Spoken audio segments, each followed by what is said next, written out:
Hi, welcome back to Animation Teacher. So today's lesson is actually a little bit of fun for me. We'll be building a character rig. I'm actually going to try to build my son Franco. So let's start off with the new canvas and we'll name this project Franco Character Build. Okay, let's get started. We'll start off with a rough sketch. Now, throughout this video, once again, I'll be fast forwarding quite a bit of it. So here we go. Let's start with a sketch.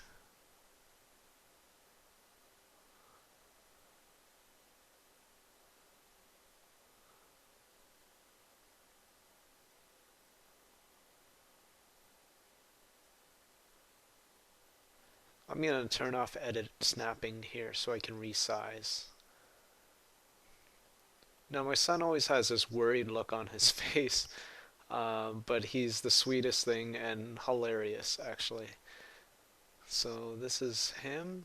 Currently he has this kind of hair here. And obviously I'm making a cartoon version of him. My son does in fact have a pelvis. And we'll put on some shoes here. Okay, I'm just going to create another layer, a couple of layers here. And we'll clean up on layer number 3. I want to experiment with a ragged line actually. Okay, now I'm just going to turn up the stroke here. So you want to get your settings consistent right at the start here so you don't have to go back and change it. Okay, here we go. Now let's start cleanup. So again, it's the same thing. I start with a box and I just shape it with the free transform tool. Okay, now if you look at the properties, I've converted the shape into a group, and basically that allows me to draw a line on top without having it affect the cross sections, which is important because when you're building symbols, you want to have absolute control over your line.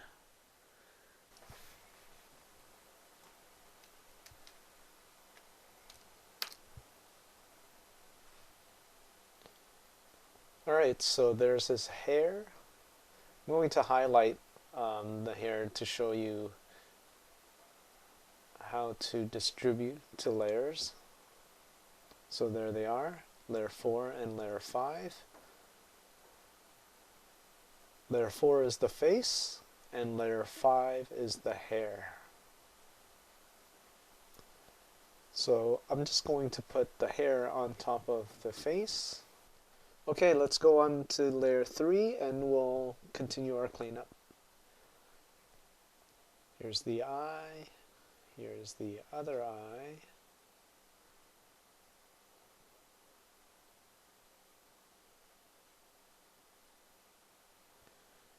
So with all the videos that I've shown thus far, you'll see that the cleanup technique is pretty consistent. I start with the box and manipulate it, like I said before, with the free transform tool.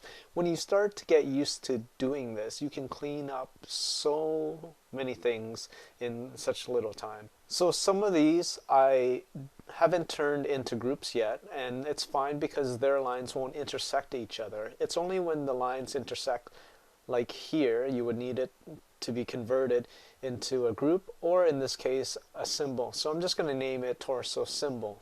So what you want to keep in mind is on a front 3/4 angle of any character, you want to make sure you maintain a consistent naming convention and try to avoid naming anything left or right, because at some point you're going to flip the character and right might be left. So in our cases here, I'm going to name everything closer to us as close and the things that are away as far.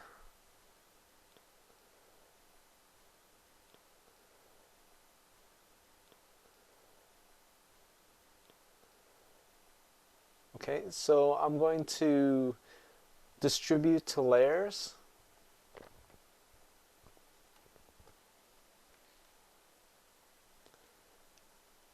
I'll just reposition the timeline here so you guys can see what's going on.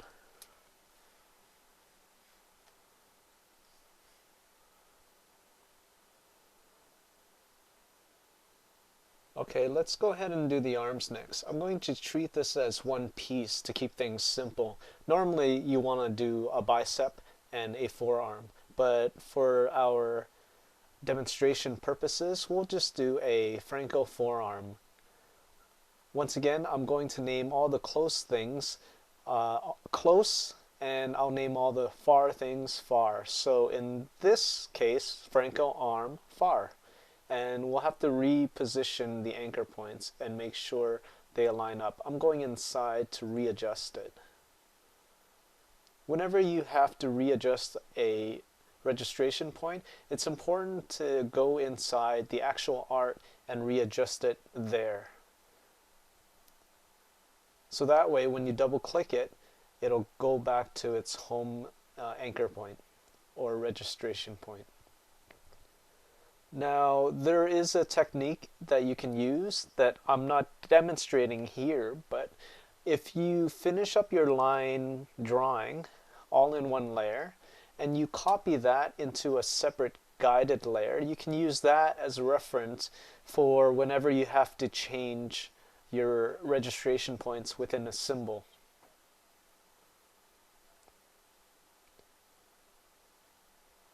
Okay, so next up, let's do the legs.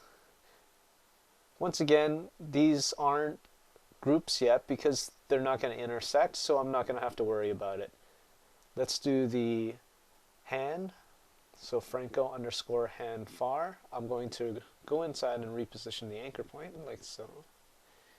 And same for the close arm. For the leg, Franco leg far. Go inside, reposition anchor point. Same for the close leg.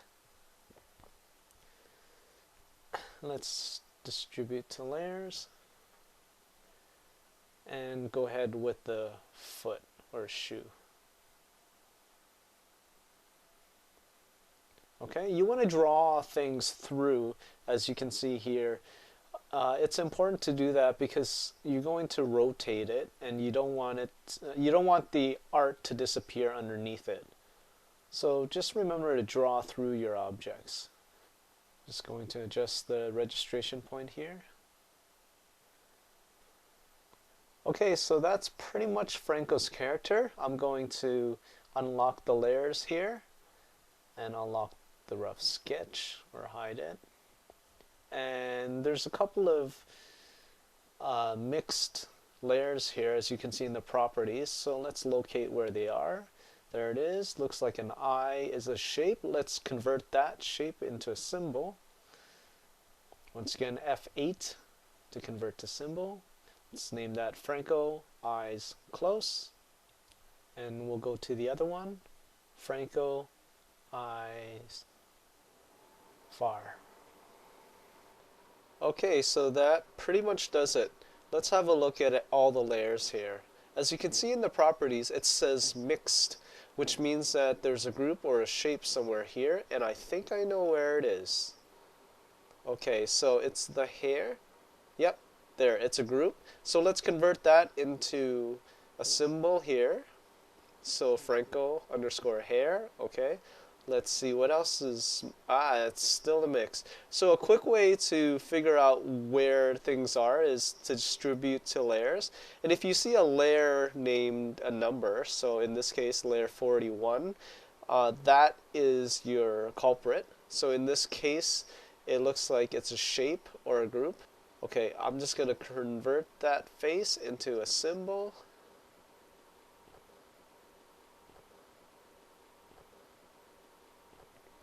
Distribute to layers, and let's get rid of the excess fat.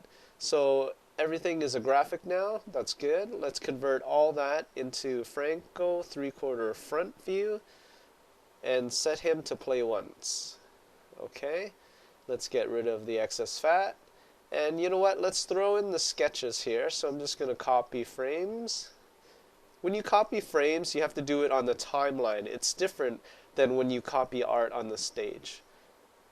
So here I'm going to paste on the timeline the art. While they're both highlighted, I'll reposition them. I'll name this hair rough with a rough sketch underneath, and we'll set both of them to guide and just hide them for now. Okay.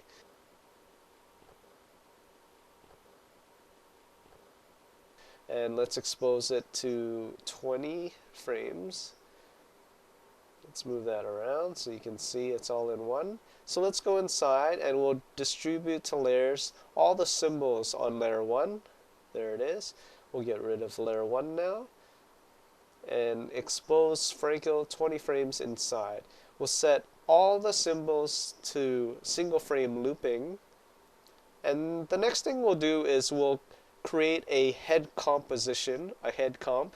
So we'll highlight all of his head features and create a symbol, Franco underscore head underscore comp. We'll set the registration point so it's below there, and we'll set it to play once. We'll go inside and distribute to layers, and we can get rid of layer 1. Let's set all of this to single frame, and we'll extend this to 20.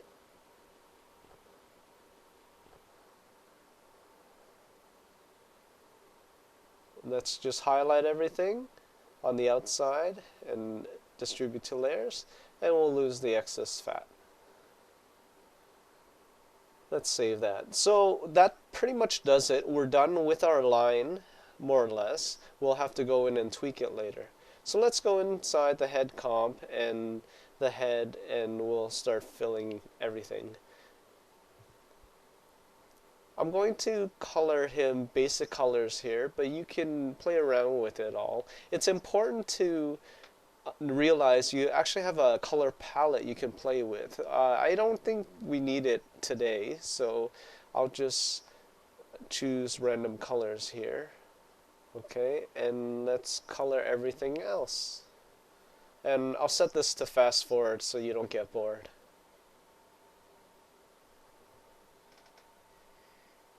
Now sometimes when you can't paint anything, it's because it's a group. So all you have to do is either break it or go inside the group to paint. So if you can't paint it and you notice under properties it is a group, you can hit Control B to break the group, and then you can resume your fill. Otherwise, just double click into the group and then fill. Okay, so the next thing we'll do is I'm going to reposition the layering now that we can see clearly what's above and below. And the next thing I'll do, now that we do see where everything lies, I'm going to reposition some things to make sure the anchor points make sense.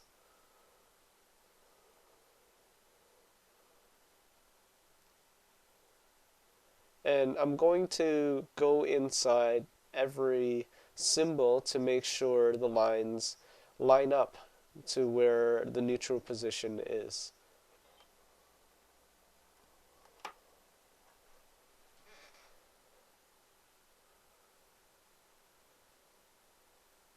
I'm just going to double check the pivot points. They look like they work. Whenever you grab two symbols, it'll automatically give you a pivot point in the middle, which you can reposition. Okay, so that pretty much does it. There's Franco. His arms are moving, and he's pretty much fully functional at this point to animate. Basic animation. And if you want to do anything complicated, all you have to do really is add extra poses within each symbol. I'm just going to re-layer his legs and shoes here. And I think that will do it. Okay, so thank you so much for watching. I hope my students, this is for them, I hope you guys take away that Flash can be useful. It is a little bit cumbersome, but when you really get into it, you can do some amazing things. So I'm looking forward to what you guys build for your characters. And for my viewers and subscribers, I'll try to post whatever my students allow me to post for you guys to see. And this has been Animation Teacher for character building. Thank you very much for watching, and have a good night or a good day. Bye.